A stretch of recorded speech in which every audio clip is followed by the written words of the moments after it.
Horas. Shalom. Bapak Ibu saudara-saudara yang terkasih, firman Tuhan bagi kita Efesus pasal 2 ayat yang ke-8 dan sampai 10. Tetapi perlu bagi saya untuk membaca dari ayat 1. Efesus pasal 2 ayat 8 sampai 10. Tetapi saya akan baca dari ayat 1 menjadi konteks firman Tuhan ini. Beginilah kebenaran firman Tuhan. Kamu dahulu sudah mati karena pelanggaran-pelanggaran dan dosa-dosamu. Kamu hidup di dalamnya karena kamu mengikuti jalan dunia ini. Karena kamu mentaati penguasa kerajaan angkasa, yaitu roh yang sekarang sedang bekerja di antara orang-orang durhaka. Sebenarnya dahulu kami semua juga terhitung di antara mereka ketika kami hidup di dalam hawa nafsu daging dan menuruti kehendak daging dan pikiran kami yang jahat. Pada dasarnya kami adalah orang-orang yang harus dimurkai, sama seperti mereka yang lain. Tetapi Allah yang kaya dengan rahmat, oleh karena kasih-Nya yang besar yang dilimpahkannya kepada kita, telah menghidupkan kita bersama-sama dengan Kristus, sekalipun kita telah mati oleh kesalahan-kesalahan kita. Oleh kasih karunia kamu diselamatkan, dan di dalam Kristus Yesus Ia telah membangkitkan kita juga dan memberikan tempat bersama-sama dengan Dia di sorga, supaya pada masa yang akan datang Ia menunjukkan kepada kita kekayaan kasih karunia-Nya yang melimpah-limpah sesuai dengan kebaikan-Nya terhadap kita dalam Kristus Yesus. Sebab karena kasih karunia kamu diselamatkan oleh iman. Itu bukan hasil usahamu, tetapi pemberian Allah. Itu bukan hasil pekerjaanmu. Jangan ada orang yang memegahkan diri, karena kita ini buatan Allah, diciptakan dalam Kristus Yesus untuk melakukan pekerjaan baik yang dipersiapkan Allah sebelumnya. Ia mau supaya kita hidup di dalamnya. Saya akan membacakan versi bahasa Bataknya, Bapak Ibu, baik yang ada di kabel maupun yang ada di ruang Zoom dan juga yang ada di live kanal YouTube Pak Pendeta Mengabul Sagala. Demikian.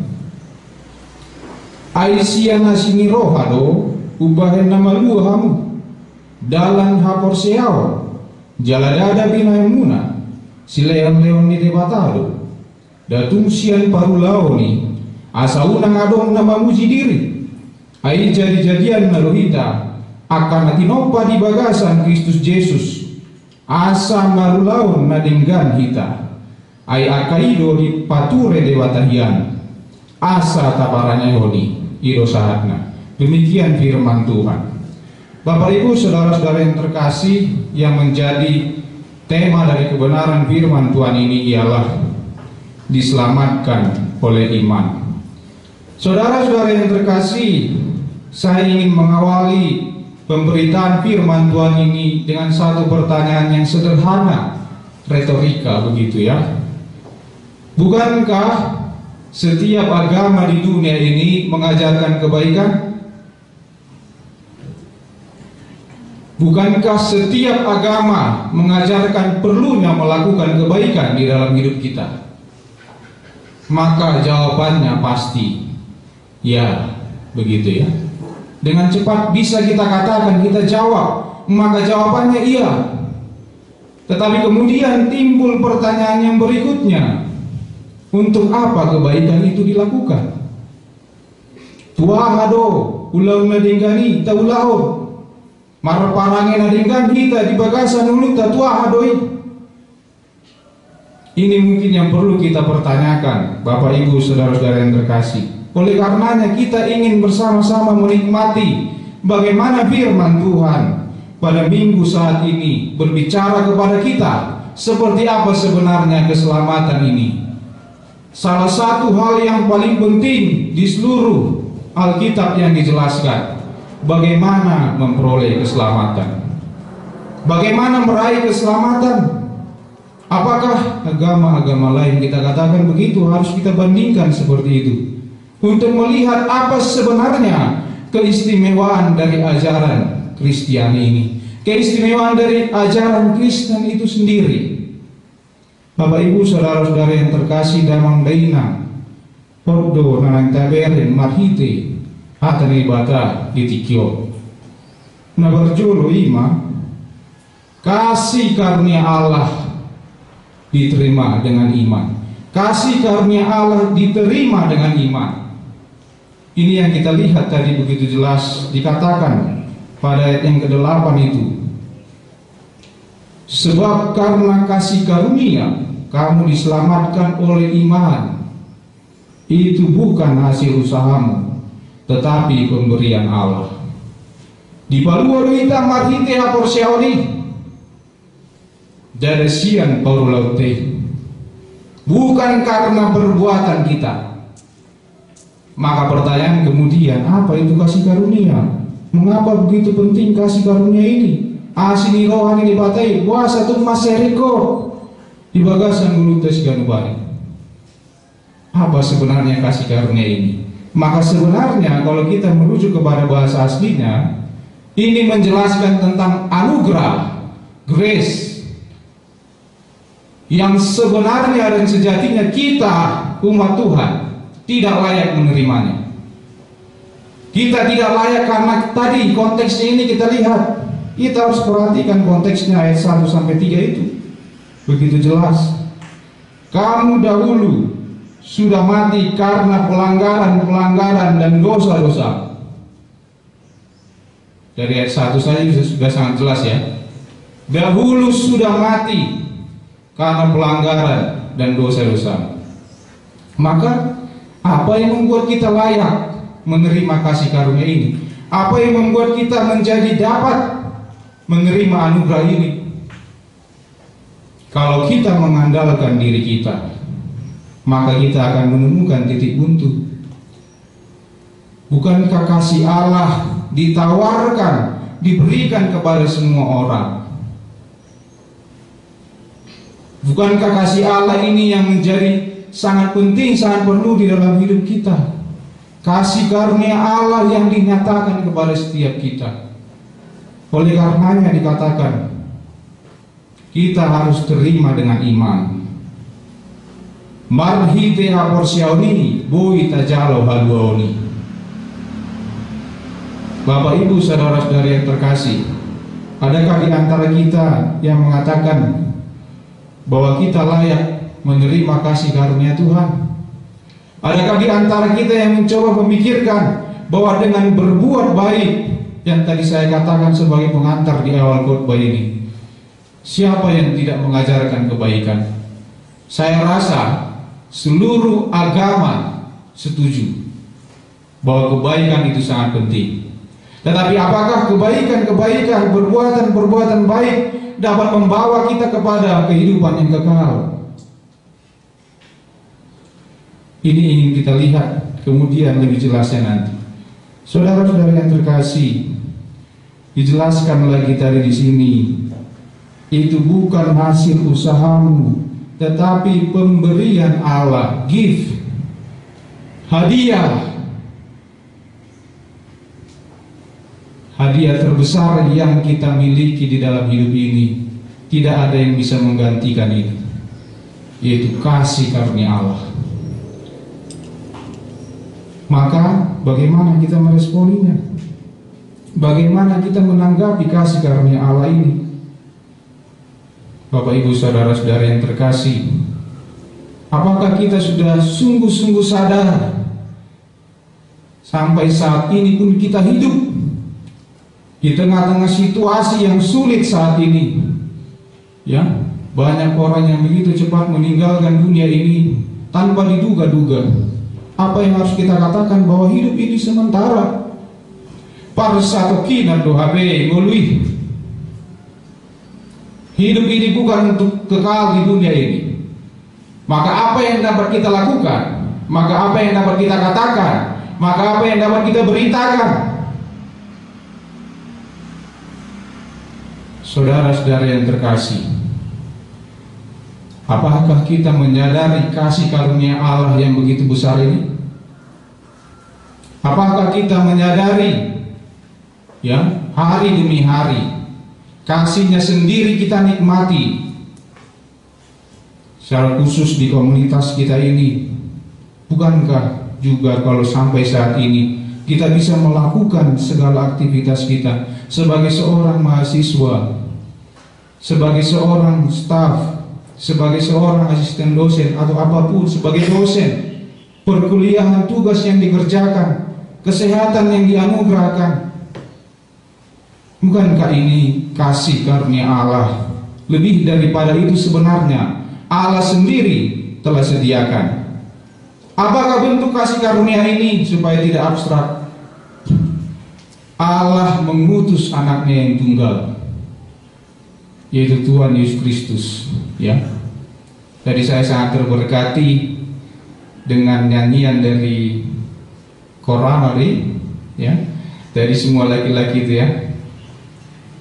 Kasih karunia Tuhan kan, mengutus anaknya yang tunggal, Tuhan Yesus Kristus. Supaya apa?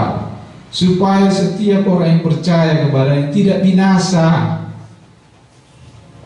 Bukan supaya setiap orang yang baik, bukan supaya setiap orang yang mampu melakukan kebaikan, tapi kita akan melihat kemudian apa sebenarnya kebaikan ini di dalam keselamatan.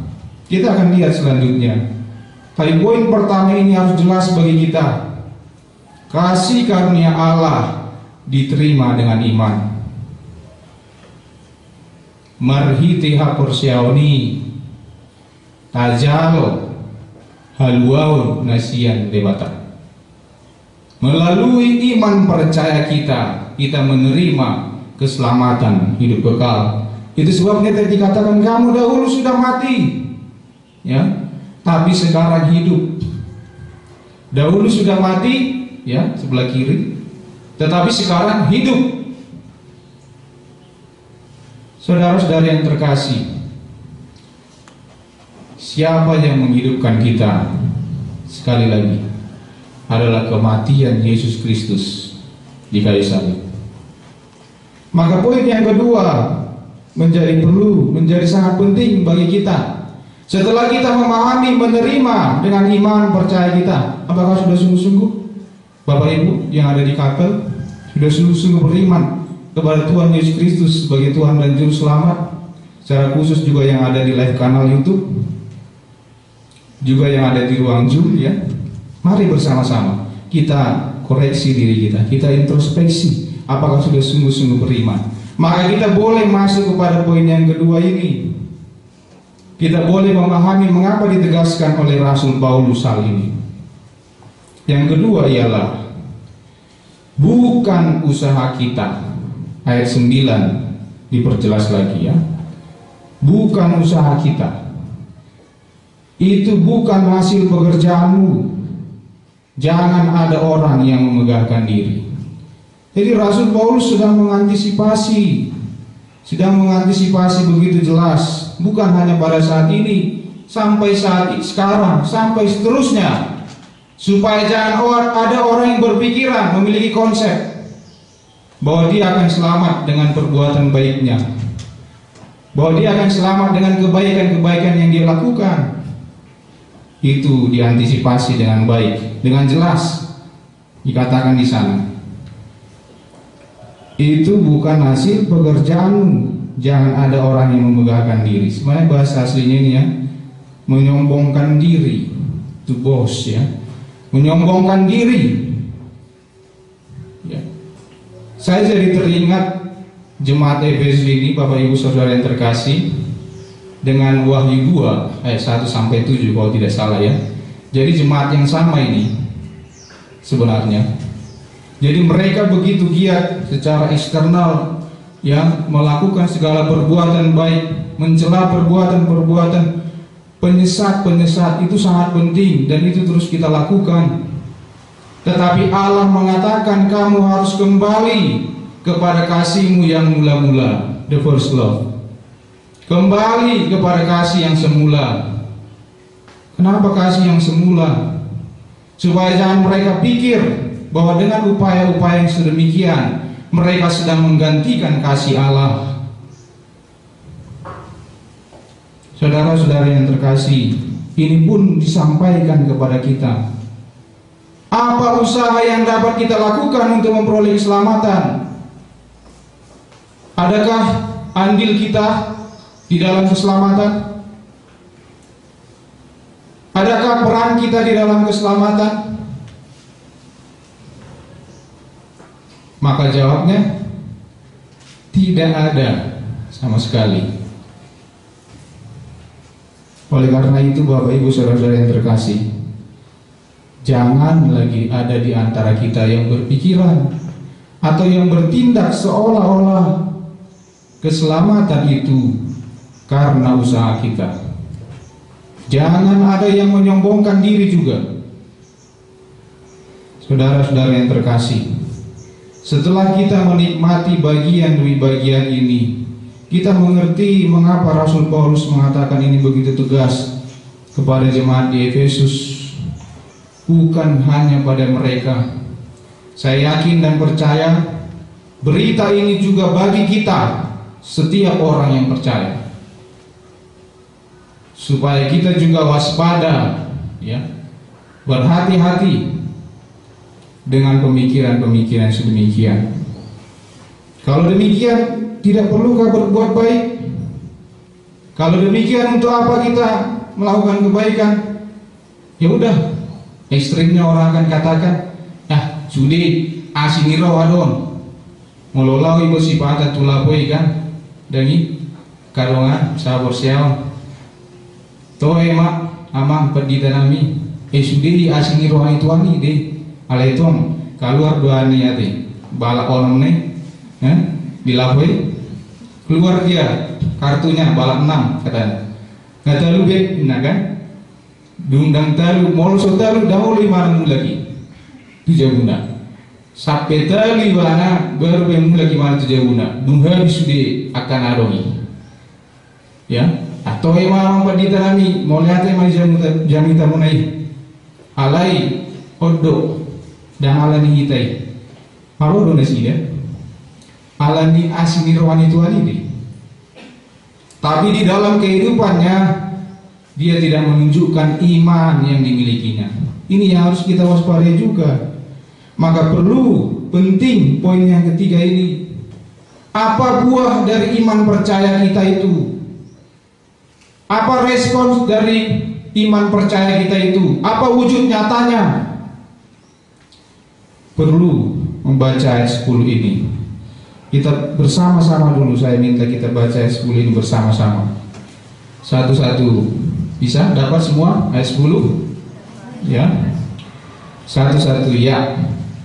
Karena kita ini buatan Allah, diciptakan dalam Kristus Yesus untuk melakukan pekerjaan baik yang dipersiapkan Allah sebelumnya. Ia mau supaya kita hidup di dalamnya. Puja salinai di hatabata kiate. Ai jadi-jadian naluhita akan tinompa di bagasan Kristus Yesus asam barulaun na dinggan hita ai akaido di pature de batahian asa tabarangehoni. Jadi kita adalah karya terbaiknya Allah, masterpiece di dalam Kristus. Kenapa perlu di dalam Kristus? Karena kita telah ditebus oleh darah Yesus Kristus. Kita menjadi ciptaan baru, bukan lagi ciptaan secara lahiriah, tetapi secara rohani pun kita diperbaharui. Ini yang menjadi penting tadi. Kalau demikian apa? Maka lakukanlah pekerjaan-pekerjaan baik. Kita lakukan pekerjaan-pekerjaan baik ini sebagai respons atas anugerah Allah, sebagai respons atas kasih karunia Allah yang besar, sebagai wujud nyata dari iman kita. Kita lakukan ini bukan untuk selamat, bukan untuk memperoleh hidup kekal, tetapi menjadi buah iman yang kita miliki. Hidup makan hidup istilah bataki dari do hausian parbuena. Walau perbeni mangga dari dia mate, buah mangga kan, dan mungkin durian di sini, mate. Dan mungkin misalnya buah durian dia jadi buah mangga. Dari dia haus ya, berbuena. Terlihat iman percaya kita dari perbuatan-perbuatan kita. Menjadi penting untuk melihat Galatia 5 ayat 22 ya. Galatia 5 ayat 22, tetapi buah roh ialah kasih, sukacita, damai sejahtera, kesabaran, kemurahan, kebaikan, kesetiaan, kelemah lembutan, penguasaan diri. Jangan lupa kalimat terakhir. Tidak ada hukum yang menentang hal-hal itu. Ada orang yang menentang kasih. Ada orang yang melarang jangan mengasihi orang lain. Ada hukum yang menyatakan seperti itu?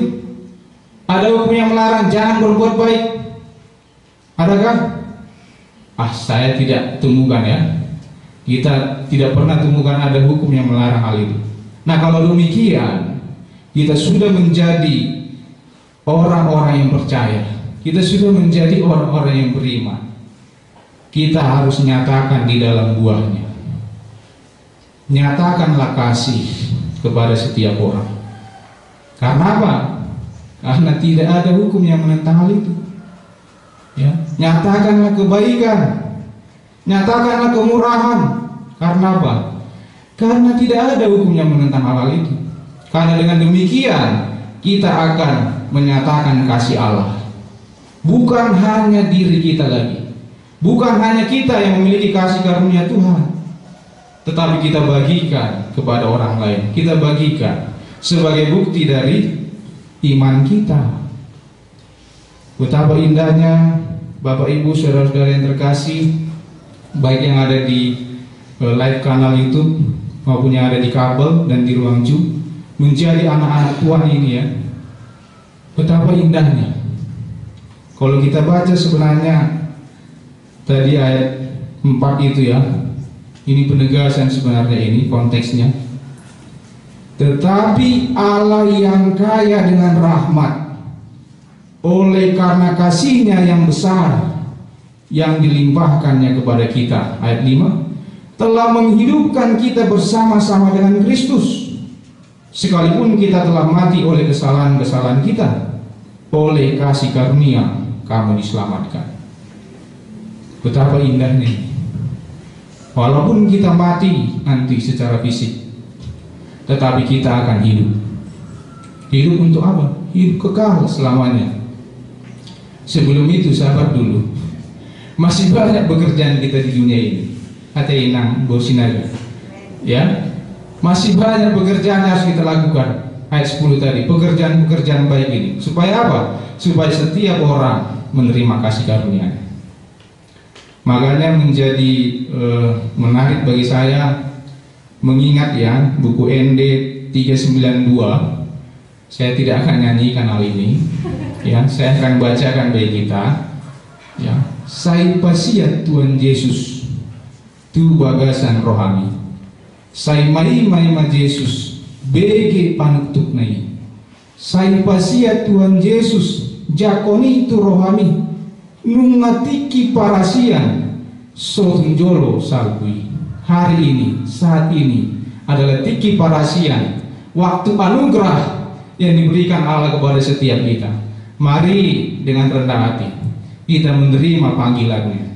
Kita menerima Tuhan Yesus sebagai Tuhan dan Juru Selamat dalam hidup kita. Amin. Mari kita berdoa. Bapa di surga, terima kasih Tuhan untuk kebenaran firman-Mu yang kami dengarkan pada saat ini. Kami mengingat siapakah kami ini ya Allah. Siapakah kami ini sehingga Engkau mengutus anak-Mu yang tunggal satu-satunya untuk menebus kami, yaitu Tuhan Yesus Kristus mati di kayu salib, supaya kami yang mati menjadi hidup. Terima kasih untuk anugerah ini Tuhan. Terima kasih untuk anugerah yang besar ini. Anugerah apalagikah yang kami harapkan?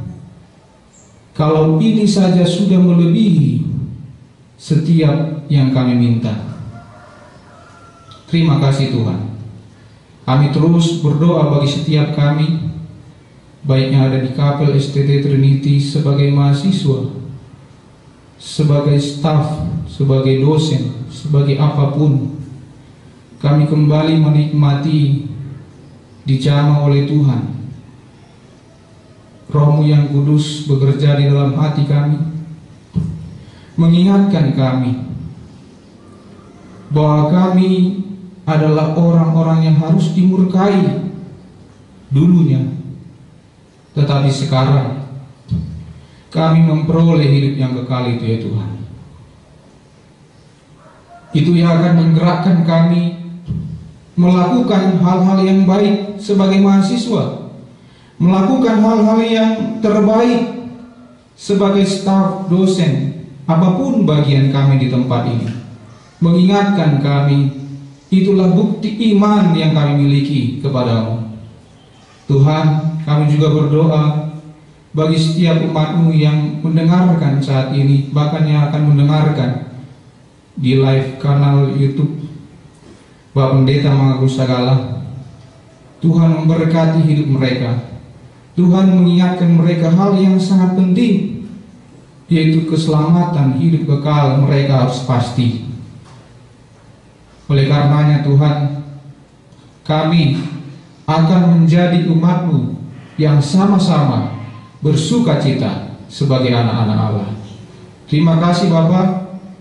Kami berhenti firman-Mu disampaikan saat ini, tetapi Roh-Mu yang kudus terus bekerja di dalam hati setiap kami. Di dalam nama Tuhan Yesus Kristus kami berdoa dan bersyukur kepadamu. Amin.